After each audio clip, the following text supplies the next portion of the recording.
نحمدہ ونصلی ونسلم علی رسولہ الکریم اما بعد فاعوذ باللہ من الشیطان الرجیم بسم اللہ الرحمن الرحیم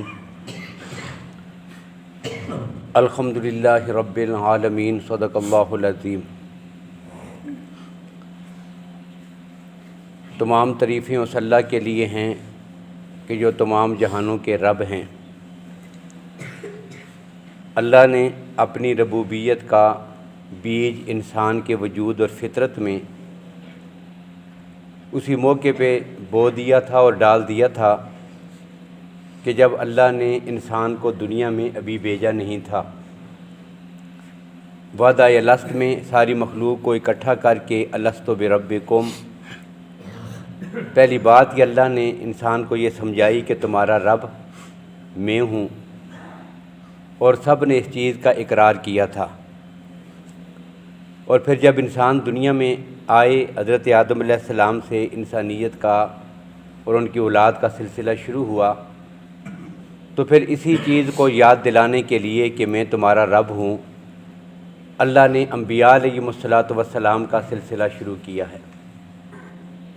حضرت آدم علیہ السلام جب جنت سے زمین پر تشریف لائے تو ان کی زبان سے جو پہلا لفظ نکلا وہ بھی یہی تھا، ربنا ظلمنا انفسنا وان لم تغفر لنا وترحمنا لنکونن من الخاسرین۔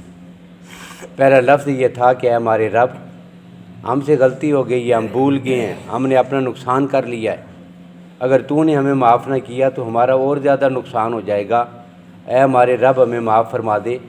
تو پہلا لفظ ہی انہوں نے زمین پہ آتے ہوئے جو بولا ہے اپنی زبان سے، وہ اللہ کی ربوبیت کا اقرار ہے۔ پھر آپ دیکھیں قرآن پاک میں حضرت نوح علیہ السلام کا جہاں پہ ذکر ہے کہ جن کو آدم ثانی کہتے ہیں، یہ آدم ثانی ہیں کیونکہ ان کے دور میں ساری انسانیت ختم ہو کے پھر نئے سرے سے شروع ہوئی ہے۔ سارے کافر تباہ و برباد ہو گئے تھے، نئے سرے سے جو چند لوگ کشتی کے اندر سوار رہ گئے تھے، ان سے پھر جو ہے وہ انسانوں کا ایک نیا سلسلہ شروع ہوا۔ اس وجہ سے ان کو آدم ثانی بھی کہتے ہیں۔ اب یہی ہیں تو ان کی 950 سال کی جو تبلیغ ہے نا، وہ بھی یہی ہے کہ اللہ کی ربوبیت اور اس کی الوہیت کا اقرار کرانا ہے۔ اب جب قوم نے انکار کیا تو وہ اس کا ذکر اللہ کے سامنے کرتے ہیں، رب انی دعوت قومی لیلا و نہارا۔ یہاں بھی لفظ رب جو ہے وہ استعمال کرتے ہیں کہ اے میرے رب، میں نے اپنی قوم کو دن کو رات کو ہر وقت تیری طرف بلایا ہے، لیکن یہ ماننے کے بجائے الٹا جو ہے میرے ساتھ ضد اور دشمنی پہ اتر آئے ہیں۔ اور پھر آخری جملہ یہ فرمایا، رب لا تذر علی الارض من الکافرین دیارا، اے میرے رب اس دھرتی پر کافروں کا ایک گھر بھی باقی نہ چھوڑ، سب کو تباہ و برباد کر دیا۔ ان کے لیے دعا مانگی، پھر اللہ کا عذاب آیا اور اللہ نے ان کو تباہ کر دیا۔ تو وہ بھی انسانیت کو ان کا وہی وعدہ یاد دلانے کے لیے دنیا میں تشریف لائے تھے کہ تم نے اے انسانوں اللہ سے وعدہ کیا تھا کہ یا اللہ تو ہی ہمارا رب ہے۔ پھر جتنی انبیاء علیہم السلام کے قرآن پاک میں دعائیں منقول ہیں، ساری دعائیں جو ہے وہ لفظ اللہم سے شروع نہیں ہوتی، وہ سب کی سب لفظ رب سے شروع ہوتی ہیں۔ رب لا تذر علی الارض من الکافرین دیارا، رب ھب لی من لدنک ذریۃ طیبہ، ربنا آتنا من لدنک رحمۃ وہیئ لنا من امرنا رشدا۔ جتنی دعائیں ہیں سب دعاؤں کی آغاز میں اللہم کی بجائے ربنا یا رب کا لفظ جو ہے یہ استعمال ہوا۔ یہ اسی وجہ سے ہے کہ اللہ یاد دلاتے ہیں کہ تم نے میرے ساتھ وعدہ کیا تھا کہ یا اللہ تو ہی ہمارا رب ہے۔ اور پھر اسی رب کا جو ہے وہ اعلان حضرت ابراہیم علیہ السلام بھی کرتے ہیں۔ نمرود کے دربار میں گئے، اب نمرود جو ہے ان سے جھگڑا کرتا ہے، کس چیز میں؟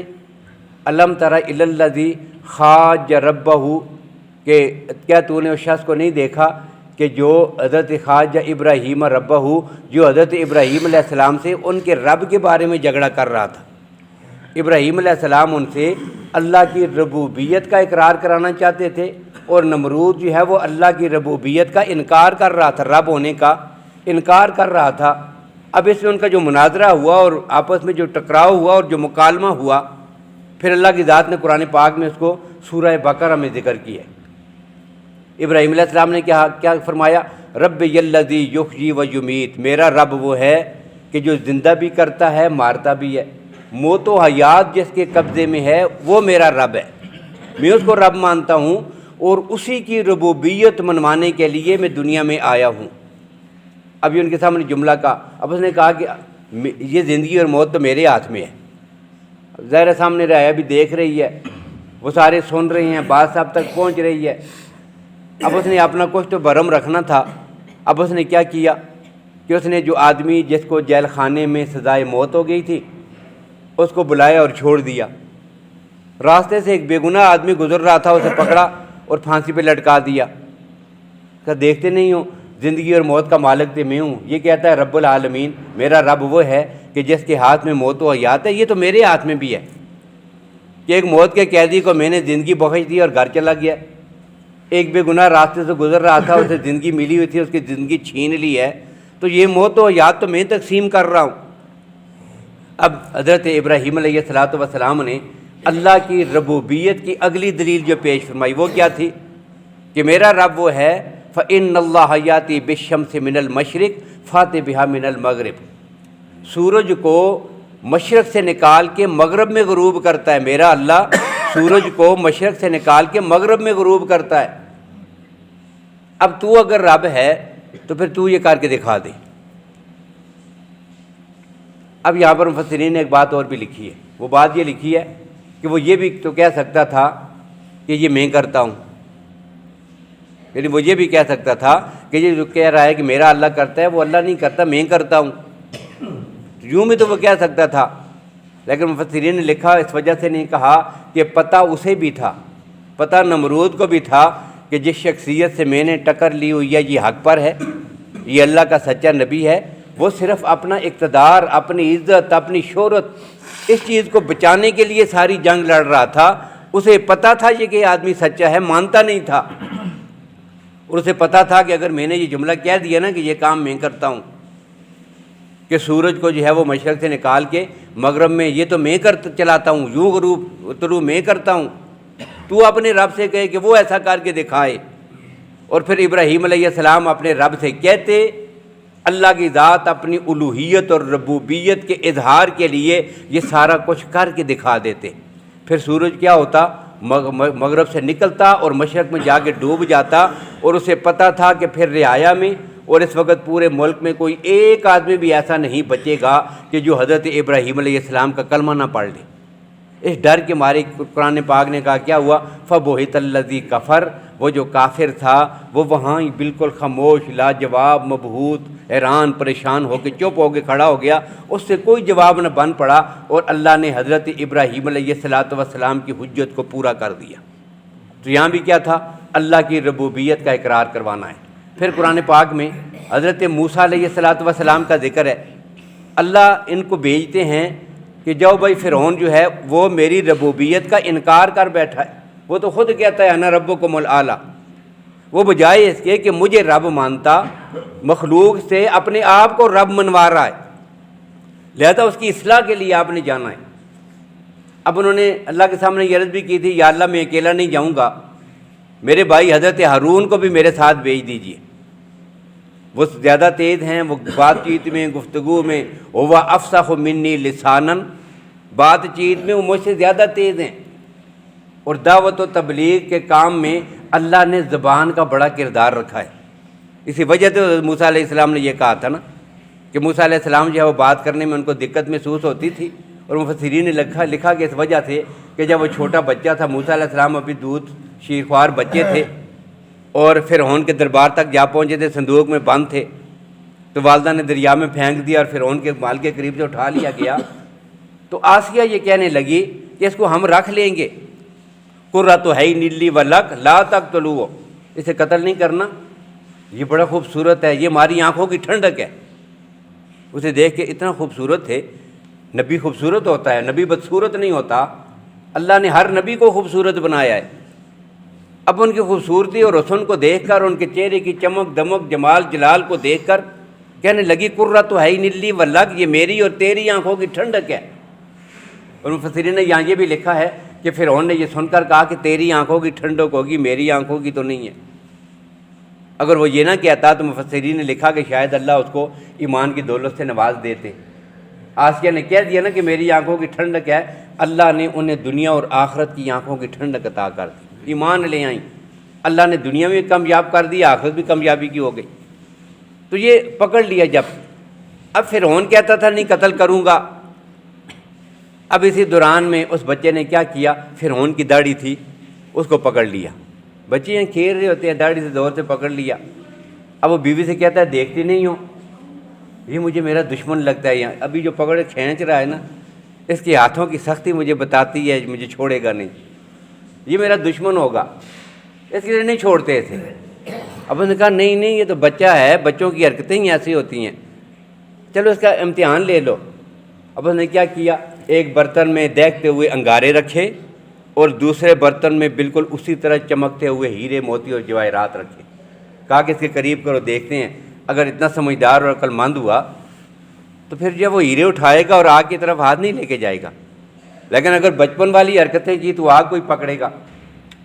اب مفسرین نے لکھا حضرت موسیٰ علیہ السلام نے ہیروں کی طرف ہاتھ بڑھایا، اللہ نے ان کی فطرت میں نبی پیدائشی طور پر صراط مستقیم پر اور ہدایت یافتہ ہوتا ہے، ان کی پیدائشی تربیت اللہ نے ایسی کی ہوتی ہے، وابی طور پر اللہ نے انہیں ہدایت کا عظیم ترین منصب عطا کیا ہوتا ہے۔ یہ اسی کا شاخسانہ تھا کہ انہوں نے اپنا ہاتھ آگ کی بجائے ہیروں کی طرف، اب اللہ نے فرشتے کو بھیجا، انہوں نے اس کا ہاتھ پکڑ کر زندگی بچانی تھی اللہ نے، اللہ جب بچانے پہ آتے ہیں تو اس باپ پیدا فرما دیتے ہیں، اب زندگی بچانی تھی، کیا کیا، ان کے ہاتھ کو پکڑ کر ہیروں کی بجائے انگار کی طرف لے گئے، فٹافٹ ایک انگارے کو اٹھایا اور منہ میں ڈال لیا۔ اب جب منہ میں ڈالا نا، اس کی وجہ سے زبان کے اوپر جو جلن ہوئی، جلنے کی وجہ سے بولنے میں ان کو دقت محسوس ہوتی تھی، اسی وجہ سے انہوں نے رب سے پھر دعا کی ہے، قرآن پاک میں رب اشرح لی صدری ویسر لی امری واحلل عقدۃ من لسانی، کہ یا اللہ یہ میری زبان میں جو گرہ لگ گئی ہے نا، اس کو بھی دور فرما دے، واحلل عقدۃ من لسانی یفقہوا قولی، تاکہ وہ لوگ میری بات آسانی کے ساتھ سمجھ سکیں، میں تیرے دین کی دعوت کو آسانی کے ان کے ساتھ پہنچا سکوں، تیری توحید کا اصل مقصد سمجھا سکوں، اس لیے زبان کی لکنت اور یہ رکاوٹ بھی دور فرما دے۔ اور ساتھ ہی کہا کہ میرا بھائی ہارون جو ہے وہ افصح منی لسانا، بات چیت میں وہ مجھ سے زیادہ فصیح اللسان ہے، اللہ نے اسے بولنے کا زبردست ملکہ عطا کیا ہوا ہے، اس کو بھی میرے ساتھ بھیج دیجیے۔ اب اللہ نے کہا چلو دونوں میرے نبی ہو، پہلے ایک کو نبوت مل رہی تھی حضرت موسیٰ علیہ السلام کے مانگنے سے، دوسرے کو بھی مل گئی ہے۔ اب یہاں بھی مفسرین نے ایک عجیب بات لکھی ہے، مفسرین نے لکھا دنیا میں، پوری دنیا میں جب سے یہ کائنات بنی ہے، اس کائنات میں حضرت موسیٰ علیہ السلام سے بڑھ کر کوئی آدمی اپنے بھائی کے لیے خیر خواہ نہیں ہو سکتا۔ بھئی کیا کرے گا، ایک بھائی اپنے بھائی کو زیادہ سے زیادہ کیا کرے گا، ایک مکان دے دے گا، اپنی طرف سے کوئی تھوڑی سی زمین دے دے گا، مالی طور پہ اس کی مدد کرے گا، بس یہی کر سکتا ہے نا، بھائی ہونے کے ناطے سے زیادہ سے زیادہ امداد یہی کر سکتا ہے، اور تو کچھ نہیں دے سکتا۔ اور موسیٰ کائنات میں وہ شخص ہیں کہ جنہوں نے اپنے بھائی کو اللہ سے مانگ کر نبوت عطا کر دی تھی، یہ ہے جی وہ۔ اب اللہ نے دونوں کو بھیجا، جاؤ جا کر فرعون سے کہو کہ رب العالمین کوئی اور ہے، میں ان کا تعارف کروانے کے لیے ہم آئے۔ اب فرعون کے دربار میں جا پہنچے، اب فرعون نے پھر ان کے ساتھ ٹاکرا شروع کر دیا، اب قرآن پاک نے اس کا بھی ذکر کیا ہے۔ اب انہوں نے کہا کہ رب العالمین کی ربوبیت کا اقرار کرو، اب وہ کہتا ہے کہ نہیں، رب کون ہوتا ہے، ما رب العالمین، یہ رب العالمین کون ہے؟ اب انہوں نے کہا کہ رب الذی، ہمارا رب وہ ہے جس نے زمینوں، رب السماوات والارض، جو زمین و آسمان کا رب ہے۔ اب پھر ان کی بات یا مذاق میں اڑاتا ہے، اب یہ اور دلیل دیتے ہیں کہ ہمارا رب وہ ہے کہ جس نے تجھے بھی اور تیرے والدین کو بھی، سابقہ ساری انسانیت کو پیدا کیا، وہ ہمارا رب ہے۔ اب وہ ساری باتوں سے جب جو ہے وہ ماننے کو تیار نہیں ہوتا تو معجزہ مانگتا ہے، اب معجزہ دکھایا، اب انہوں نے کہا یہ تو جادو ہے۔ اب اس کا توڑ کرنے کے لیے موسیٰ علیہ السلام کے دور میں جادو جو ہے اس دور میں عام تھا، تو اس نے جادو کا توڑ کرنے، معجزے کا توڑ کرنے کے لیے اپنے جادوگر بنا لیے، 70,000 جادوگر، ان کو اکٹھا کیا، وقت مقرر ہوا، وہاں کھلے میدان میں جائیں گے، پتہ چل جائے گا تیرے جادو کا بھی اور ہمارے جادوگروں کا بھی۔ سارے آگے، سب سے وعدہ کیا تم اگر جیت جاؤ گے منہ مانگا انعام تمہیں دیا جائے گا۔ اب سارے میدان میں آ گئے، اور جب حضرت موسیٰ علیہ السلام نے ان کے سامنے اپنی وہ لاٹھی زمین پہ ڈالی، پہلے انہوں نے اپنی رسیاں سارا کچھ کیا، اژدہا بنے، سانپ بنے، سب کچھ میدان میں دوڑنے لگے۔ اب موسیٰ علیہ السلام نے جب اپنی وہ لاٹھی زمین پہ، چھوٹی سی لاٹھی ہاتھ میں پکڑی ہوئی، وہ زمین پہ ڈالی، اژدہا بنا اور سب کو جو ہے وہ ایک ہی بار میں نگل لیا، پیچھے نہ رسیاں بچی ہیں نہ کوئی سامان بچا۔ اب جادوگروں کو سمجھ آئی یہ تو کچھ اور ہی بات ہے، یہ تو معجزہ ہے، یہ جادو نہیں ہے۔ اب 70,000 جادوگروں نے کلمہ پڑھا، اور کلمہ پڑھتے ہی پہلا لفظ کیا کہا؟ آمنا برب العالمین، رب موسیٰ و ہارون۔ آج مان گئے ہیں کہ ساری کائنات کا رب وہ ہے کہ جو موسیٰ اور ہارون کا رب ہے۔ اب یہ اس کی ربوبیت کا اقرار ہو رہا ہے، ان کی ربوبیت کا اقرار کرنے کے، رب موسیٰ و ہارون ہم نے مان لیا، سب کو رب العالمین کو مانتے ہیں، موسیٰ علیہ السلام کا رب ہے، ساری کائنات کا رب ہے۔ اب یہاں بھی ربوبیت کا ذکر ہے۔ اب اس نے کیا کہا کہ یہ تمہارا استاد ہے، اِنَّهُ لَكَبِيرُكُمُ الَّذِي عَلَّمَكُمُ السِّحْرَ، یہ تمہارا بڑا ہے، اسی نے تمہیں جادو اصل میں سکھایا تھا، تم اس کے شاگرد ہو، یہ تمہارا استاد ہے، اور اسی وجہ سے تم نے اس کی بات کو مان لیا ہے، میں تمہیں نہیں چھوڑوں گا۔ لَأُقَطِّعَنَّ أَيْدِيَكُم مِّن خِلَافٍ وَلَأُصَلِّبَنَّكُم فِي جُذُوعِ النَّخْلِ، تمہارے ہاتھ کاٹوں گا، تمہارے پاؤں کاٹوں گا، تمہیں پھانسی پہ لٹکاؤں گا، کھجوروں کے ساتھ لٹکا کر تمہیں مار دوں گا، پھانسی لگا دی جائے گی، تمہارا دیکھیے ابھی اشر کیا کرتا ہوں۔ لیکن موسیٰ علیہ السلام کا ایک منٹ کا صحابی ہے، 70,000 جادوگر ایک منٹ کے صحابی کیا کہتے ہیں؟ لا زیر، کوئی بات نہیں، فقد ما انت قاد، جو کچھ کر سکتے ہو وہ کر گزرو، لا زیر، ہمیں اس بات کی کوئی پرواہ نہیں۔ اِنَّ إِلَىٰ رَبِّنَا لَمُنْقَلِبُونَ، ہم نے لوٹ کر اپنے رب کے پاس جانا ہے۔ ہم نے موسیٰ کے رب کی ربوبیت کا اقرار کر لیا ہے، اب نہیں پیچھے ہٹ سکتے۔ اب جب موسیٰ علیہ السلام ان کو لے کر اللہ نے حکم دیا راتوں رات نکل جاؤ، نکل گئے۔ اب آگے پہنچے تو آگے دریا ہے اور پیچھے فرعون کا لشکر۔ اب یہاں بھی اللہ کی ربوبیت کا اظہار ہو رہا ہے۔ اللہ کہتے ہیں میں ساری کائنات کا جو رب ہوں نا، تو میں اسباب ہی پیدا کرتا ہوں، اسباب پیدا کرنے والی ذات کو ہی تو رب کہتے ہیں۔ ساری کائنات کے نظام کو چلانے کے لیے رب العالمین نے جو اسباب پیدا کیے ہیں، ان اسباب کو مہیا کر کے وقت پہ کام پہ لگا دینے والی ذات، اس کو کہتے ہیں الحمدللہ رب العالمین۔ یہی تو میں کرتا ہوں۔ اب دریا کے کنارے پہ جا پہنچے، آگے پانی اور پیچھے لشکر۔ اب بنی اسرائیل ڈر گئے، جو ساتھ تھے نا وہ ڈر گئے، اور ڈر کر کیا کہتے ہیں؟ اب تو مارے گئے، یا موسیٰ انا لمدرکون، اے موسیٰ پکڑے گئے، اب تو جان نہیں بچے گی، آگے جا نہیں سکتے، پیچھے مڑ نہیں سکتے، لشکر سر پہ آ پہنچا ہے، اب تو سارے مارے گئے۔ اب یہاں بھی موسیٰ علیہ السلام پھر ان کو وہی بات بتاتے ہیں جو وعدہ لفظ میں اللہ نے بتائی تھی نا کہ میں تمہارا رب نہیں ہوں۔ اب یہاں بھی ان کو یہ مسئلہ سمجھایا کیا؟ انما ہی ربی سیادین، میرے ساتھ میرا رب ہے، وہ میرے ساتھ ہے نا، جس کو میں نے کہا رب مان لیا ہے تو وہ ساتھ ہے نا، وہ راستے بنائے گا نا۔ اب یہ کہا، اور پھر انہوں نے کہا کہ چلو میں راستے بنا کے دکھاتا ہوں۔ ایک راستہ بھی گزرنے کے لیے کافی ہوتا ہے بھئی، پار جانے کے لیے ایک سڑک تھوڑی تھی۔ اللہ کہتے ہیں جب میرے کلیم نے اپنی زبان سے کہہ دیا نا کہ وہ میرا رب ہے، وہ راستے بنائے گا، چلو میں تمہیں ایسے راستے بنا کے دکھاتا ہوں نا۔ پھر تمہاری کتنی قومیں ہیں؟ بنی اسرائیل کے وہاں پہ جو موجود تھے نا، وہ 12 قومیں تھیں، یہ فلاں قوم کا ہے، یہ فلاں برادری کا ہے، یہ فلاں برادری کا ہے، یہ 12 قومیں وہاں پہ تھیں۔ اللہ نے کہا چلو ایک راستہ نہیں، ہر قوم اپنے اپنے راستے پہ جائے گی، 12 سڑکیں بنا کے اللہ نے دکھا دی۔ یہ ہے جس کو کہتے ہیں رب، الحمدللہ رب العالمین، یہ وہ رب ہے۔ اور پھر قرآن پاک کو آپ دیکھیں، قرآن پاک میں آ جائیں، آغاز ہوا، ہم نے پہلی آیت کا یہ آغاز کیا الحمدللہ رب العالمین۔ وہی وعدہ اللہ یاد دلا رہے ہیں کہ ساری کائنات کا رب کون ہے؟ وہ اللہ ہے۔ اب پورے قرآن پاک میں رب بار بار جو ہے رب کی ربوبیت کا اقرار، اسی کا اظہار کرتے کرتے یہ سارا سلسلہ چلتا چلا جاتا ہے۔ پہلی وہی نازل ہوتی ہے اقرا بسم ربک الذی خلق، یہاں بھی لفظ رب ہے۔ پھر وہی کا سلسلہ بند ہو گیا تقریباً 6 مہینے تک۔ 6 مہینے بند ہونے کے بعد پھر پہلی وہی نازل ہوئی، کیا؟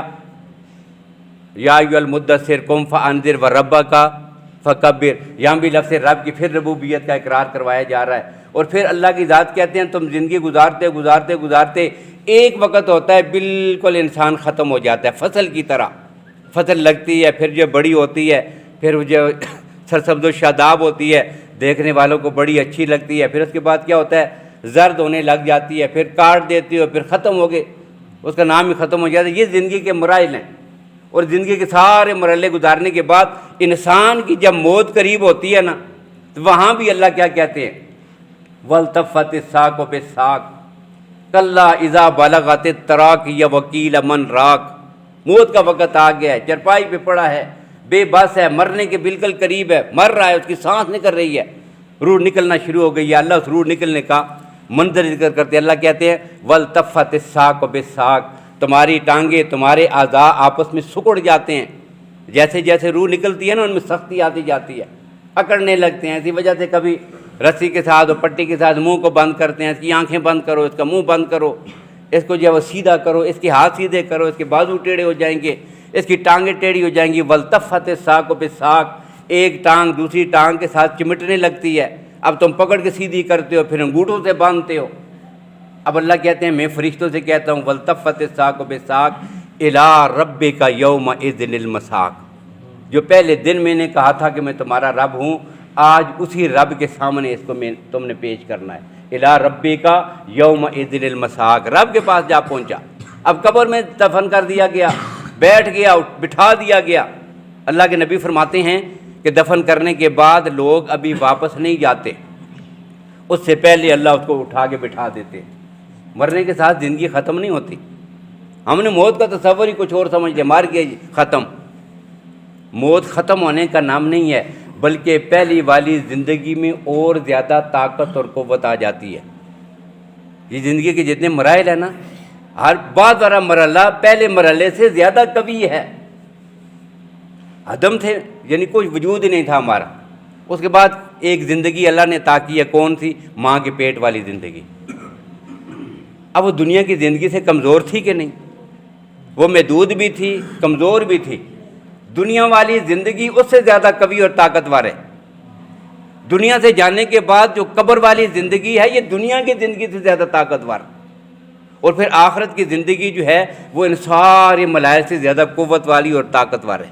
اس لیے زندگی ختم نہیں ہوتی، مرحلے تبدیل ہوتے ہیں، ایک مرحلے سے دوسرے میں داخل، دوسرے سے تیسرے میں، تیسرے سے چوتھے میں۔ اب قبر میں پہنچے تو وہاں پر بھی سب سے پہلی بات کیا ہوتی ہے؟ من ربو کا، یہی وہ رب ہے۔